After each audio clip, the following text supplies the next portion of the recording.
Following an exhilarating day one of racing at the Bonnet Energy Corp Taylor Flats 200, racers, crews, and fans were up early and eager to do it all over again at Peace Island Park. As boats prepared to hit the water for the 9 a.m. starts, it was all but smooth sailing for Regan Williamson, whose turbine failed to fire after he pushed it off from the trailer. With the fast-moving Peace River pushing him straight to the bridge pillar downstream, thankfully fast-acting race organizers jumped to the rescue of the New Zealand racer, safely getting he and his boat back to shore. What happened? Extremely exciting. Solenoid let us down and had a bit of a drift down the river and had to exit the boat, and Leanne and Felix, race captain, come down and sort of helped us pull the boat in. So the excitement helping Regan threw off start time slightly for some racers, which ended up making great action for the highlight video.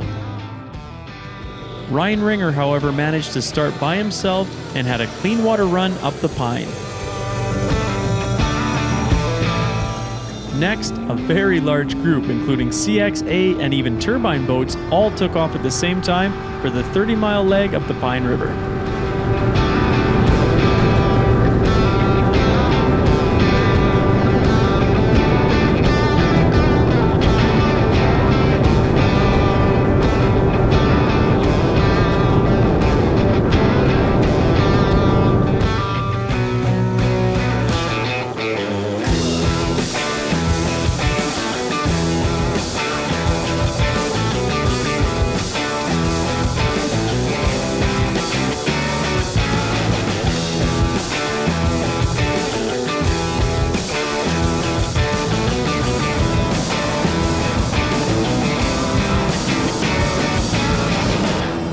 Ryan Ringer had a narrow 14-second lead over local Gord Humphrey coming into today, so clean water was surely going to help his upstream time and extend that lead.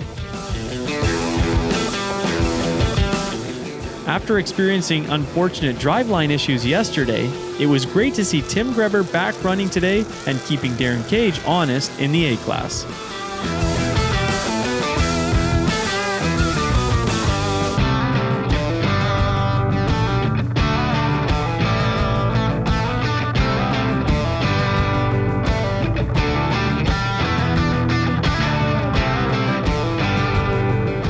Tanner Froelich had a sizable lead in the CX class coming into day 2, and he continued that trend, putting more and more time between he and the second place CX boat of Denny Main.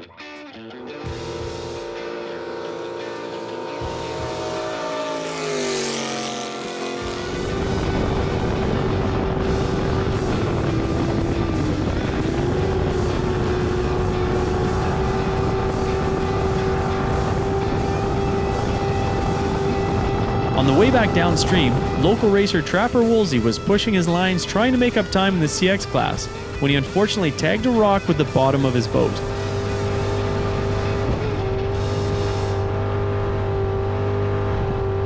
I was taking the same lines as yesterday, but the water level had come down and I found myself a rock. Do the old JB Weld trick and hopefully we can get it to hold. The afternoon circuit races were poised to put on a great show for the fans who came out in droves to cheer on the racers. The first heat of the day consisted of 6 CX boats. In the first corner, once again, local racer Trapper Woolsey got a great jump on the rest of the boats and led the field. Darren Stevens was hot on his heels, and it was a dead even race between Josh Tyler and Riley for third.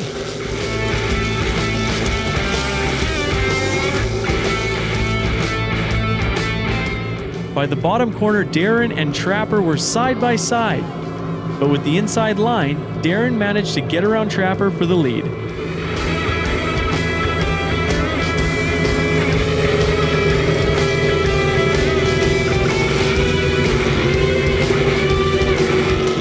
Back up to the top corner, and Tyler was working his way around Trapper for second place. Josh Inman sitting in 4th, with Clayton Woolsey 5th and Riley Tisdale 6th.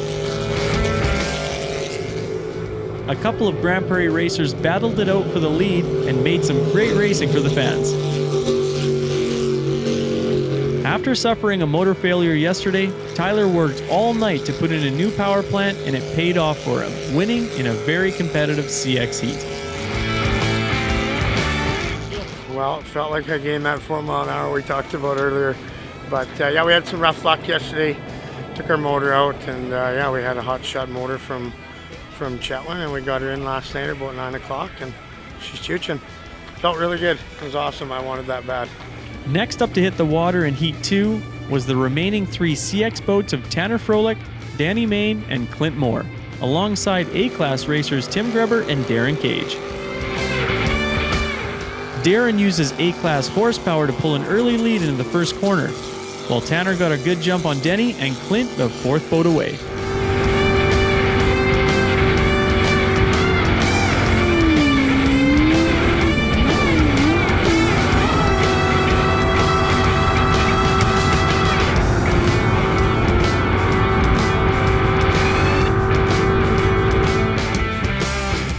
Unfortunately, Clint didn't make it much past the first corner before he had to shut his motor down, and with it, his chance at a CX class podium in Taylor.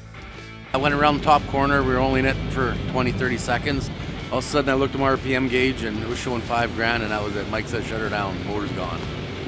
It was a big hole inside of the motor. Yeah, she's hooped.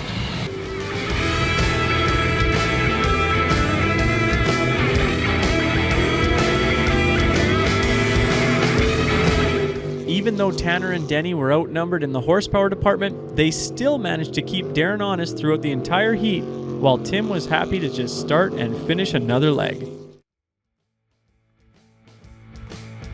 It was nice to be a target on your back. You know, I had people calling me last week, and you should have went to Grand Prairie, and everybody's got you know, in their sights, and so to come here and try and make a statement to step it up a bit is pretty cool. With the new navigator, Tyler, you haven't been in this program a whole long time, but how did it feel for you running with the upper echelons in the CX like this? Yeah, it's great. Like, it's a total different program, total different boat. The thing's a freaking weapon, right? Tanner's a world-class boat right now, and he's going to be one of the guys to be at the Worlds next year. So, we'll take that. He's a good operation there. It felt really cool for the fans to watch all those boats heading upstream. How did it feel for the navigator sitting there? Oh, it's good. It got a little chaotic at times, but we had picked the cleanest lines that we could anyway, right? And trying to get around anybody into those corners and into that tight channel was a little bit of a rodeo, but we figured it out. CX is 1 or 2 mile an hour separating you guys at the best of times. How are you going to reel in Tanner for Peace River next weekend? I don't know. Ask him for some of his secrets, I guess. I don't know. Yeah. We'll mix and match some parts. Not a lot of time to go and do any testing, really, so it's going to be kind of run what you brung sort of deal, but we'll see if we can throw something at it. Got some more great work to do.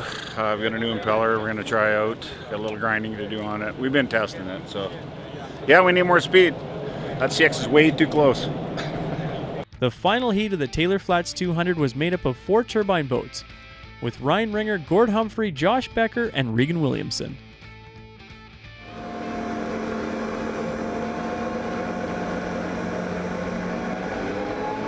Gord got an unreal jump off the start, plus the inside line to the top corner.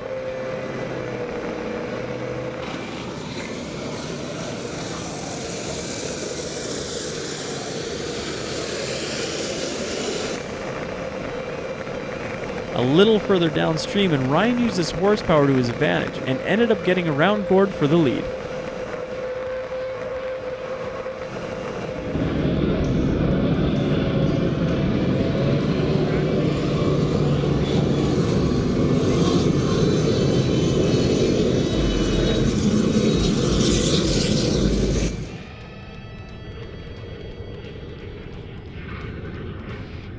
Josh was running smoothly in third, however Regan once again suffered motor troubles and had to bow out of this heat. This was an awesome way to cap off the Taylor Flats 200, watching all 3 of these turbines continue their flawless attendance record. Being able to start and finish every leg without much drama, which as we saw with Regan and Jeremy, is certainly a tall task, with all the horsepower and high speeds these boats are hitting. Perfect racing. So perfect weather, water flow. It was racing Ryan, he had a perfect race. He had no mistakes. We really had no mistakes either, so it doesn't get better than that. I don't think Gord and I could have ran any harder. It was, I don't know if there's been a race that fast in a long time or ever.